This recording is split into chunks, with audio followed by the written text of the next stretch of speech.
So what makes a great TED Talk? It is a super important question that unfortunately has no answer.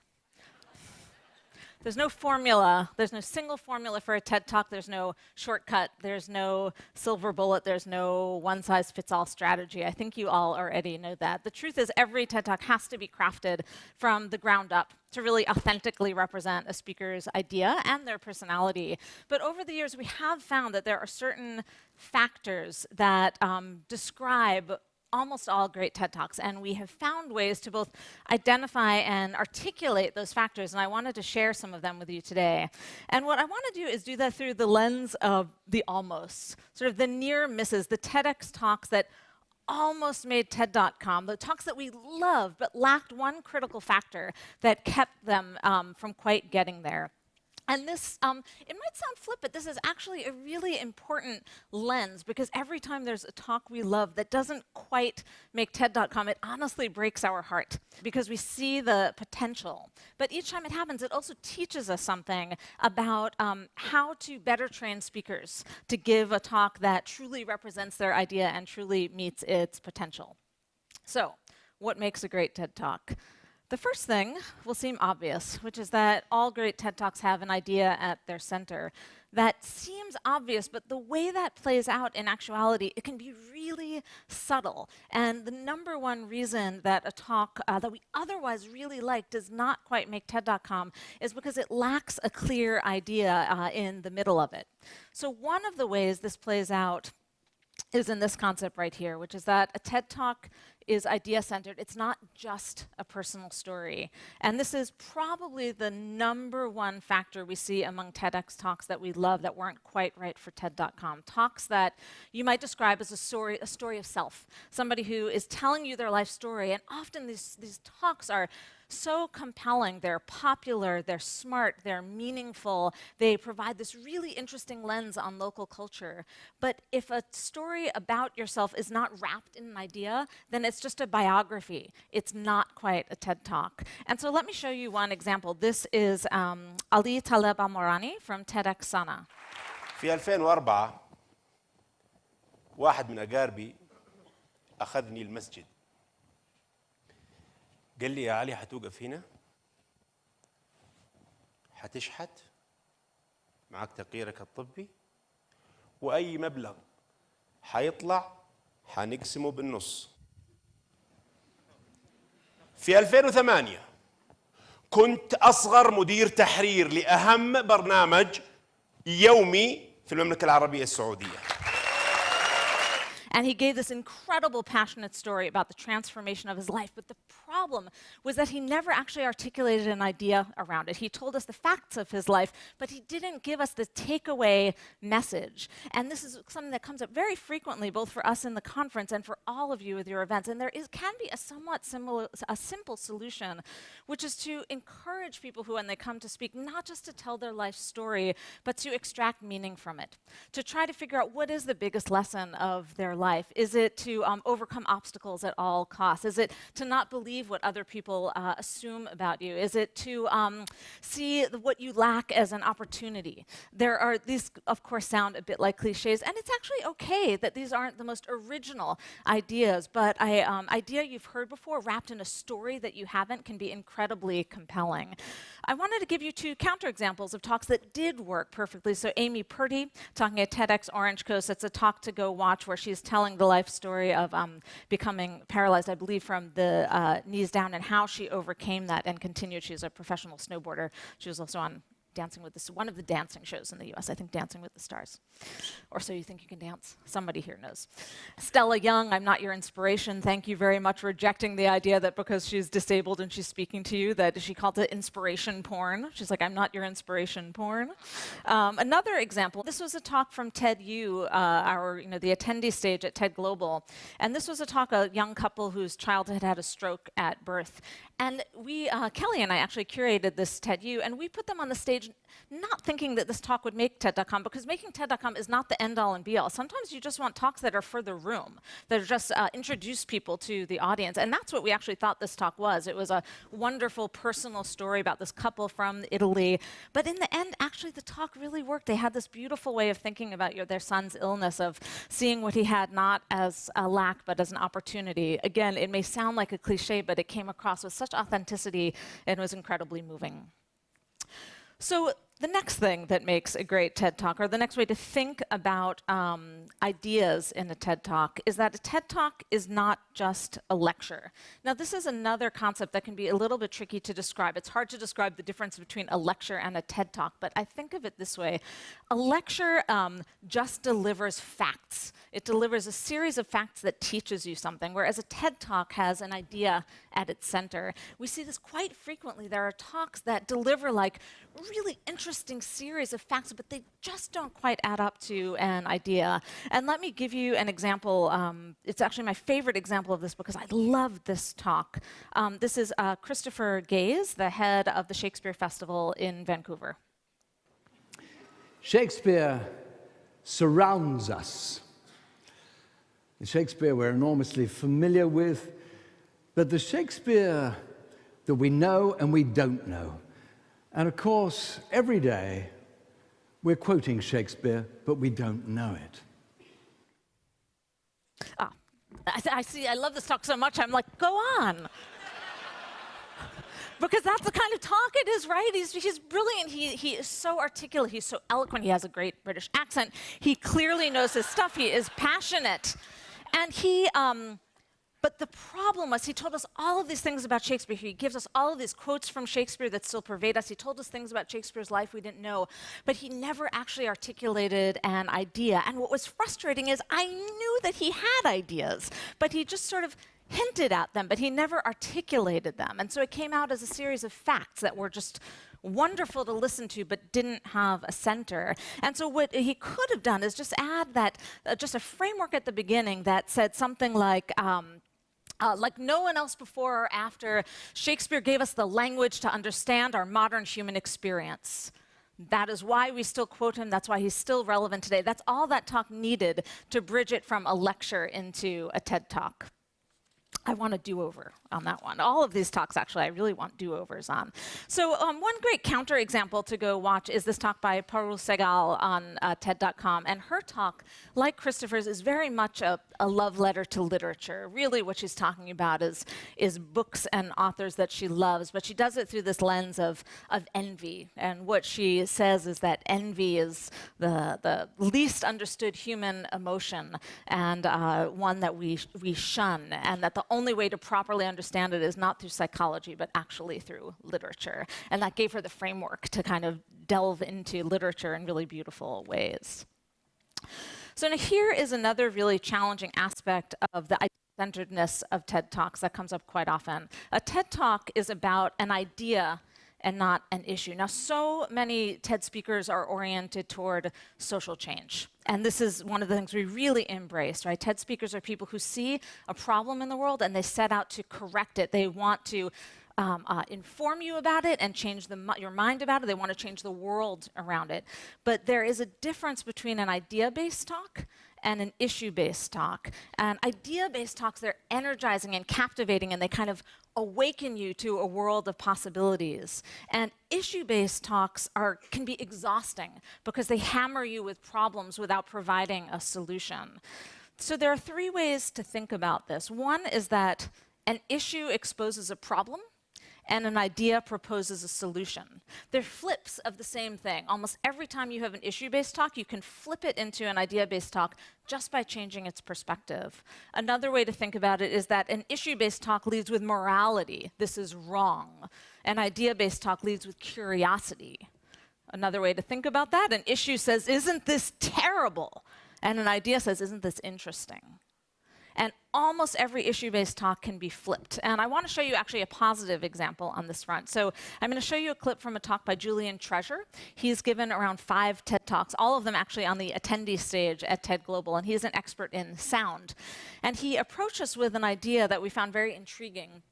but he was approaching it originally from the standpoint of an issue. He said, we have a real problem in the UK and around the world because our buildings are designed to look good, but nobody can hear in them. And this is a huge problem because schools are being designed in ways that kids can't hear in class. Hospitals are designed in ways that patients can't heal. It is a big problem. And what we said to him is like, that is a great idea, but you just have to flip it into a challenge, into a proposal, into a solution. And so this is the beginning of the resulting talk. It's time to start designing for our ears. Architects and designers tend to focus exclusively on these. They use these to design with, and they design for them, which is why we end up sitting in restaurants that look like this and sound like this, shouting from a foot away to try and be heard by our dinner companion. Or why we get on aeroplanes, which cost £200 million, with somebody talking through an old-fashioned telephone handset on a cheap stereo system, making us jump out of our skins. We're designing environments that make us crazy. And it's not just our quality of life which suffers. It's our health, our social behavior, and our productivity as well. So it went from a talk that may have immediately made people tune out to one that immediately tunes you in. It gives you a proposal, an idea. Why don't we design with our ears? It makes it very relevant to you. Instead of diving straight into hospitals and schools, he begins with restaurants and planes, things you can relate to, and then bridges it to the broader social problem while making you laugh a little bit along the way. So it was the perfect way to get his idea across. And his idea has actually been picked up very widely since this talk, but doing it in a way that the audience can hear. Now, there are a few interesting exceptions to this. So I want to point out this talk by, beautiful talk actually, by Lisa Christine. This was from TEDx Maui, I believe, TEDx Maui. This talk, Lisa Christine is a photographer, a brilliant photographer who does these gorgeous photographs documenting modern slavery. She does not have a solution to modern slavery, but her photographs bear witness through her art in a beautiful way to a challenge in the world. And so, you know, curation is always subjective, right? We could have decided that this was too much of an issue-based talk and we weren't going to put it on TED.com, but we decided actually this talk is a really beautiful and moving tribute to a challenge that we may not have a solution to yet, but her photographs might inspire a solution. So I bring to show you that this curation isn't either or, it's not objective, it's subjective. And this is also a beautiful talk that you should take a look at. So the next challenge we see in many talks is, or actually another definition of a great TED Talk, is that it has a clear articulation of the idea. And this is another one of these challenges we see over and over again, especially in newer speakers, but in speakers across the board, which is that oftentimes speakers will deliver an entire talk, but they'll never actually quite say what they're saying. They'll talk around it, they'll speak in different directions, but they'll never quite articulate what they do, or they'll never quite articulate their mission, or they'll never quite articulate the idea at the center. Now, one of the reasons that they don't do this is because it is actually hard. And it's particularly hard when it's your own work. People sometimes actually don't know how to articulate their own idea. This is particularly common among artists when presenting their work. They don't have a single sentence to encompass what they do. Sometimes it's easier for someone else to look in and tell them how to describe their art, but it sometimes happens with scientists as well, business people. It happens across the board. And so what I want to share with you here is one near miss. This is a talk that I loved and had such great hopes for. It's by Lori Marker, who is a world-renowned scientist. She studies cheetahs. And I've actually followed her work for years. I find her incredibly inspiring. And so when I saw this talk, which I believe was at TEDx Portland, I was so excited to see it because she is a voice that we really want on TED.com. But Lori, like many scientists and many people, she gave a talk that was very wide-ranging. She wanted to tell us about many different things, both her work on cheetahs and her work more locally and the winery she's developed. And so it was a very wide-ranging talk. But more importantly, she never took the time to quite pull together that clear articulation at the beginning of what she did, why cheetahs are important, why she wants to save them. So let me just show you a clip from the talk. I didn't start out to become who I am today. I met a cheetah. It changed my life. Meeting a cheetah, falling in love with a cheetah, gave me a mission, and it's given me a focus. And you may have noticed in that video that we were watching early on that the body of the cheetah, it was moving and the tail was moving. But the eyes were fixed, the face was fixed directly on what it was going after, its target, with laser focus. Nothing else matters. And that's what's made the cheetah a successful predator. And it's that kind of focus that's allowed me to do exactly what I've done. So you see how she almost got there. And this is the kind of thing we see in speakers all the time when they know where they want to go and they just have to go that extra mile to articulate that core part of their work. And as you're listening to this, right, you want to pull it out of her. You're like, I see what your work is about, Lori. Like, you saw a cheetah, you fell in love with its intensity and focus, and you've spent your career trying to have that same intensity and focus in preserving this majestic creature, right? That's what you wanted her to say so that we could then follow along. And that's the kind of, really an intervention you can make with the speaker. If just at the top of the that was funny. But it is an intervention of saying, like, I see what you want to articulate there, and help them to pull together often just one or two sentences at the top of the talk that clearly articulate their mission. Now, let me show you a case in which this really worked. So this next clip is also from a biologist. My colleague Tom Riley would call both of these speakers obsessive speciologists, people who just love a single animal and want to share with you their fascination with this animal. We love these talks. So this next one was filmed at our TED audition in Nairobi, I believe, with the help of the organizers of TEDx Nairobi. So let's take a look at this one and compare. I would like to talk to you about a very special group of animals. There are 10,000 species of birds in the world. Vultures are amongst the most threatened group of birds. When you see a vulture like this, the first thing that comes to your mind is these are disgusting, ugly, greedy creatures that are just after your flesh, associated with politicians.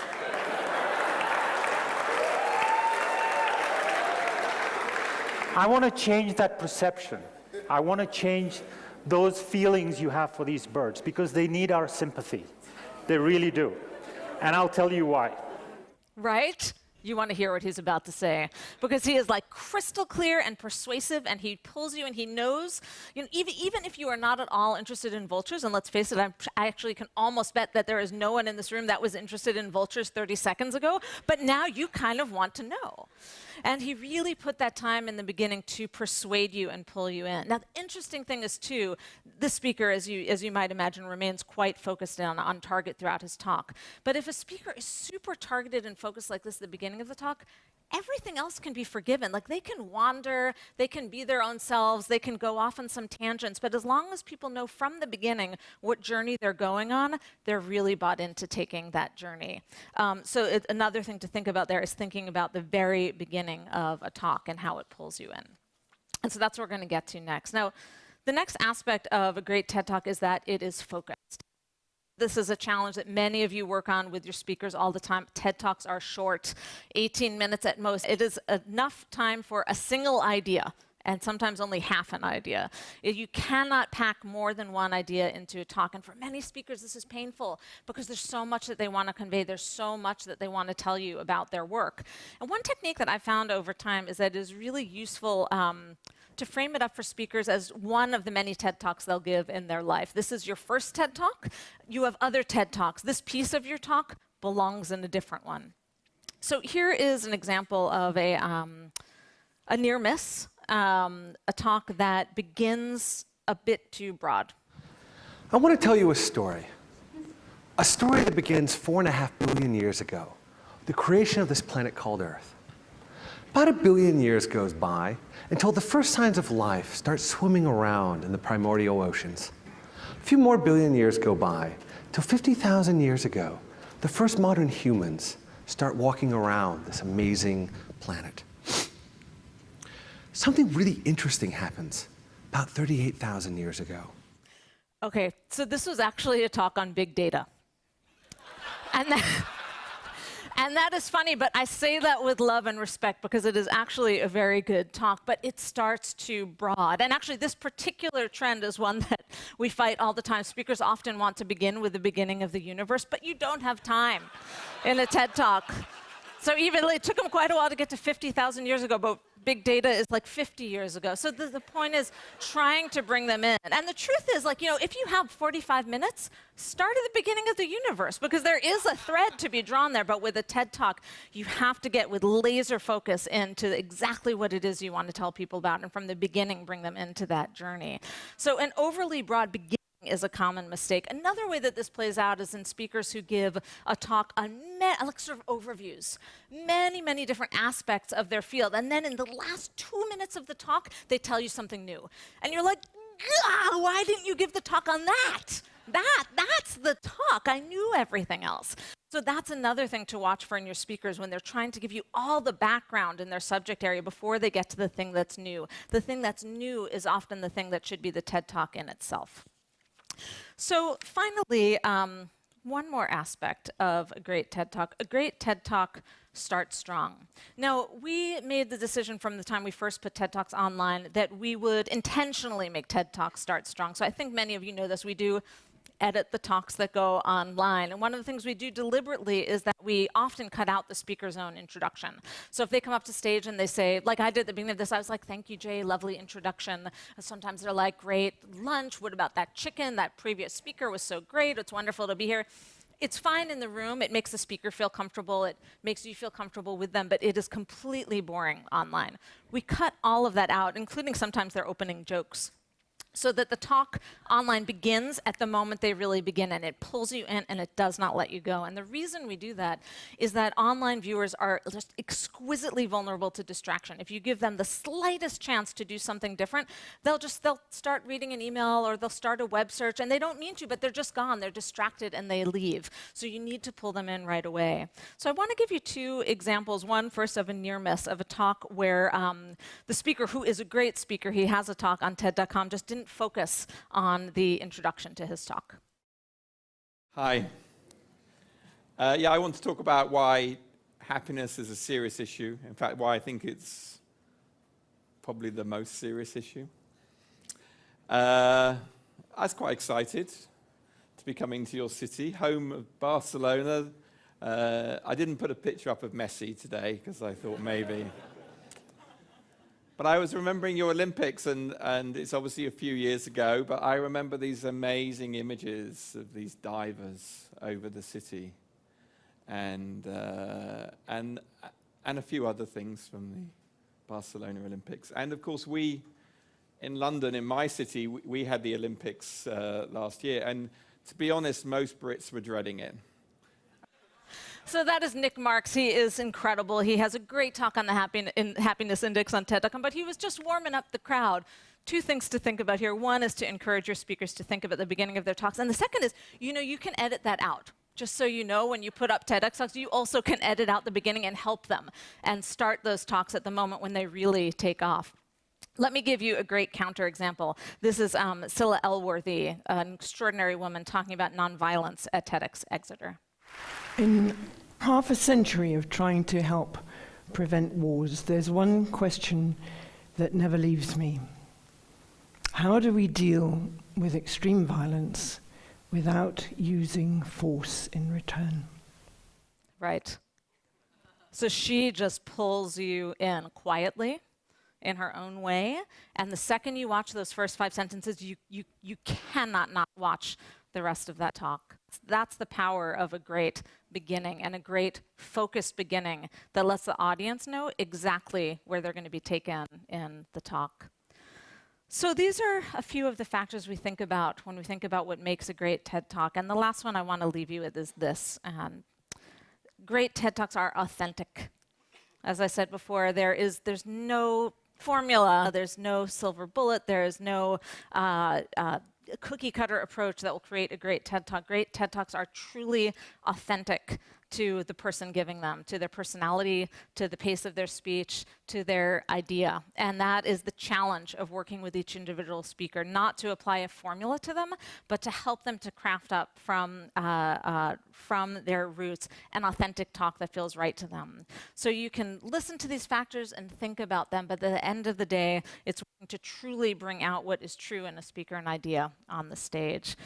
These are some of the things we've learned along the way about what makes a great TED Talk. I know that many of you have learned many things that we can learn from, and really welcome that both today and over time. Okay, thank you. Good job.